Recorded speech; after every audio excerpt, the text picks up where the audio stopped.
वृश्चिक राशि के जातकों के लिए साल 2024 कैसा रहेगा, उनका करियर कैसा रहने वाला है, स्वास्थ्य के लिहाज से भी आचार्य जी से हम जानेंगे कि उनका स्वास्थ्य कैसा रहेगा। साथ ही साथ जॉब के बारे में, व्यापार के बारे में, ये तमाम चीज़ें परिवार को लेकर, ये तमाम सवाल वृश्चिक राशि के जातकों के जहन में भी होगा।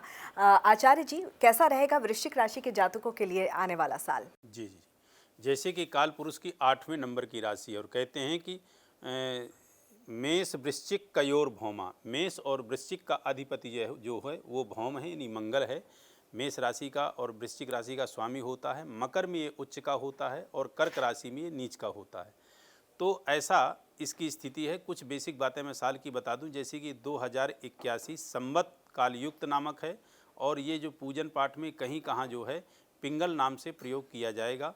और इस साल टोटल 4 ग्रहण पड़ने हैं, जिसमें से 2 चंद्र ग्रहण और 2 सूर्य ग्रहण। लेकिन इन चारों ग्रहणों का कोई भी प्रभाव अपने भारत देश में नहीं है, किसी प्रकार का सूतक नहीं है। इसके अलावा जो है राजा मंगल हैं और मंत्री शनि हैं। तो यह साल की कुछ बेसिक बातें हैं। उसके साथ साथ ये बता दूं कि ये जो गोचर है हम साल का बता रहे हैं, बाकी डिटेल कुछ विशेष यदि आपको अपना जानना है तो अपनी आप परमानेंट कुंडली को दिखा करके फिर गोचर के का जो फलादेश होगा उसको मिला करके आप जो है अपने निर्णय में जाएं। यानी कोई भी आपको विशेष कार्य करना है तो चाहे वो अच्छा है, कोई मांगलिक कार्य है या किसी प्रकार का कोई खरीदने वाला है या कुछ भी है, उसमें आप इस तरह से करें। अब सीधे आपकी राशि पे आते हैं। जैसे आप सीधे आपकी राशि से जुड़ते हैं। आपकी राशि क्या है? वृश्चिक है। वृश्चिक राशि में पूरे साल जो है शनि का ढैया है। ठीक, तो इसका आपको विशेष ध्यान देना है। आपकी कुंडली में जो स्थिति बनी है, आपके शनि महाराज जो है तो चतुर्थ हाउस में है, जो कि सीधे वो सप्तम दृष्टि आपके कर्म स्थान पे डाल रहे हैं। यानी शनि आपके कुंभ राशि में है, राहु आपके मीन राशि में है, बृहस्पति आपके मेष राशि में है और केतु आपके कन्या राशि में, जो कि आपके बृहस्पति मई के बाद अप्रैल के बाद यानी मई में परिवर्तित हो जाएंगे। तो आपका एक तो ढैया है, ढैया का आपको विशेष ध्यान रखना है।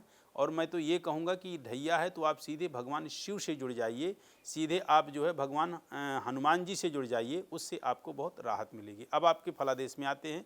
बात कर लें सबसे पहले आपके धार्मिक स्थिति की। तो धार्मिक स्थिति आपकी अच्छी रहेगी, चूँकि बृहस्पति आपके षष्ठम पे बैठ के सीधे उसकी सप्तम दृष्टि आपके व्यय स्थान पे जा रही है। तो ये आपकी अप्रैल तक के लिए धार्मिक यात्राएं होंगी। धार्मिक यात्राएं आप जरूर करें। जब कभी समय खराब होता है तो व्यक्ति इधर उधर समय ना गंवा करके सीधे यदि वो धर्म से जुड़ता है तो उसका पतन नहीं, उसका उत्थान होता है, वह अपनी प्रगति पे आता है। और जब तक आपके पास धर्म नहीं होगा, पूजा नहीं होगी, पाठ नहीं होगा, तब तक आपका भाग्य विकसित नहीं होगा। भाग्य विकसित ही धर्म से होता है। इसके अलावा जो है आपके राहु पंचम में बैठा हुआ है। तो देखिए संतान के विषय में बहुत सावधानी बरतनी है। जो भी कंसीड करने वाली व्यक्ति हैं उनको विशेष थोड़ा सा ध्यान दे करके पूरे साल के लिए बता रहा हूँ। और जो कम्पिटिटिव विद्यार्थी हैं, जो शोध सर्च करने वाले हैं, उनके लिए भी उनके ऊपर जम के राहु का प्रभाव रहेगा। यानी आलस रहेगा, लापरवाही रहेगी, करता हूँ, कर रहा हूँ, कर लूँगा, इस तरह की स्थिति रहेगी, इससे बचना है। और षष्ठम स्थान में सीधे शनि की दृष्टि जा रही। तो षष्ठम स्थान क्या है? हमारी बीमारियों को उत्पन्न करने वाला है। बीमारियां उत्पन्न कहाँ से होती हैं? षष्ठम हाउस से होती हैं। और कोर्ट कचहरी का थोड़ा ध्यान देंगे, ऋण लेने से बिल्कुल बचेंगे, क्योंकि तीसरी दृष्टि षष्ठम हाउस में है। षष्ठम हाउस से ही कर्ज का होता है, तो ऋण लेने से बिल्कुल भी बचें। आजकल होता क्या है कि ये स्थिति बनेगी वृश्चिक राशि वालों की कि प्लान आप बना के जाओगे कि नहीं हम वहाँ जा रहे हैं और देखेंगे तो प्लॉट का आपने सोचा था कि वहाँ मैं 100 मीटर का लूँगा या 50 मीटर का लूँगा, वहाँ एरिया देख करके पहुँच करके आपने जो है बड़ा सा ले लिया। या आप फ्लैट बुक कराने 2 BH का गए थे, आपने देखा समझ में आ गया 2 BH की जगह 3 BH या 4 BH का करा लिया। आजकल लोन भी बड़े आसान से मिल जाते हैं। फिर बाद में ये होता है कि जब जॉब ठीक ठाक नहीं है या कोई काम ठीक ठाक नहीं हुआ, कुछ बिगड़ गया, तो फिर मामला पूरा बिगड़ जाता। तो इसलिए कर्ज से बहुत ज़्यादा बचेंगे। वही आप प्रयास करें जो आपकी क्षमता है, जो आपकी जेब अलाउ करती है। तो इसका आपने विशेष ध्यान देना है। बात कर लें आपके विवाह संबंधित, तो विवाह संबंधित मई के बाद अच्छा है। बात करें प्रेम प्रसंग के फील्ड में जो जातक हैं उनके लिए भी मई के बाद अच्छा है। उसके अलावा जो व्यापार के फील्ड में हैं, व्यापार के फील्ड में उनको अभी से लेकर के और साल पर्यंत ठीक ठीक है, बढ़िया है। अब बात करें आपके जो है स्थिति सर्विस के विषय में, तो सर्विस वालों के लिए शनि की सप्तम दृष्टि है। वो अपने ऑफिशियल वर्ग में, चाहे वो गवर्नमेंट जॉब में हो या प्राइवेट जॉब में हो, बहुत अच्छे से कड़ी मेहनत करने के बाद ही उनको रिजल्ट मिलेगा, क्योंकि शनि कर्म फलदाता हैं, न्यायाधीश हैं, दंडाधिकारी हैं। वो आपके कर्म के उसमें यानी कार्य क्षेत्र में आपकी अधिकारी की नज़र आपके ऊपर बिल्कुल बड़ी पैनी रहेगी। तो इस चीज़ पे आपको विशेष ध्यान देना है। वहीं पे आपको थोड़ा अपने स्वास्थ्य का ध्यान देना है। ये मैं फिर से रिमाइंड करा रहा हूँ, चूँकि शनि की पूरे वर्ष दृष्टि आपके षष्ठम हाउस में होगी, यानी आप अपने स्वास्थ्य के प्रति लापरवाह पहले होंगे तो पता तो नहीं चलेगा, जब बीमारियां उत्पन्न हो जाएंगी फिर आपको पता चलेगा। आजकल होता क्या है, जब कोई भी शरीर का हमारे पार्ट 60 से 70% खराब हो जाता है तब हमें पता चलता है कि हाँ हमारी ये दिक्कत हो रही है। तो इसका आपको विशेष ध्यान देना है।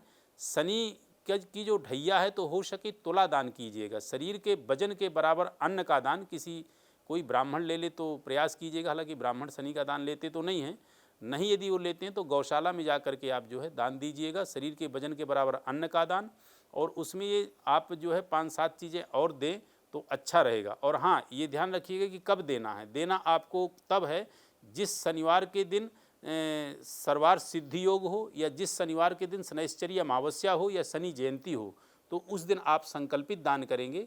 और उसमें ये और जोड़ लेना है, काला कपड़ा लगभग अच्छी क्वालिटी का लेना ताकि व्यक्ति उसको प्रयोग में ले सके, यूज कर सके। काला कपड़ा, कोयला, कील, काजल, काली राई, सरसों का तेल, और तेल को जिस पात्र में आप लेना उस पात्र में पूरी अपने शरीर की परछाई देखना, और फिर उस पात्र सहित आप उसको जो है शनि मंदिर में दे देना, या डाकौत लेता हो तो उसको दे देना। और वो सारी चीज़ें आप जो है कपड़े में बांधना और अलग अलग बांधना, और सारी चीज़ों पे एक एक कील डाल देना, और शरीर से उतार के 7 बार आप उसको ऐसा दे देना। इससे आपकी जो अरिष्टता है, शनि प्रकोप दोष है, या शनि महाराज की जो ढैया की अरिष्टता है, उससे आपको जो है राहत मिलेगी। तो ये मैंने बताया। वृश्चिक राशि वाले पूजा पाठ क्या करें, सीधे आप सुंदरकांड से जुड़ें, सीधे हनुमान चालीसा, बजरंग बाण, मारुति स्तोत्र इससे जुड़ें, राम रक्षा स्तोत्र इससे जुड़ें, और बेहद अच्छी पोजीशन के यदि परिणाम आपको प्राप्त करना है तो सुंदरकांड और राम रक्षा स्तोत्र का पाठ करें तो निश्चित रूप से आपके लिए बहुत अच्छा रहेगा। साथ ही साथ आचार्य जी, इनके प्रतिशत की बात करें आने वाले साल के, तो वो कैसा? प्रतिशत की यदि बात करें तो इनका ये रहेगा कि इनको देखिए ढैया लगा हुआ है तो 55% इनका नेगेटिव है और 45% इनका पॉजिटिव है।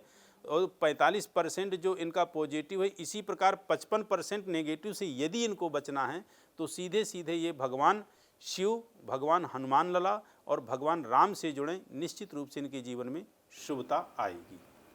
जी हाँ, तो धार्मिक क्षेत्र में आप थोड़ा सा अपना रुझान बनाइए तो निश्चित तौर पर आपको उनका आशीर्वाद यहाँ पर प्राप्त होगा, और कुल मिलाकर ठीक ठाक आपका आने वाला साल रहने वाला है।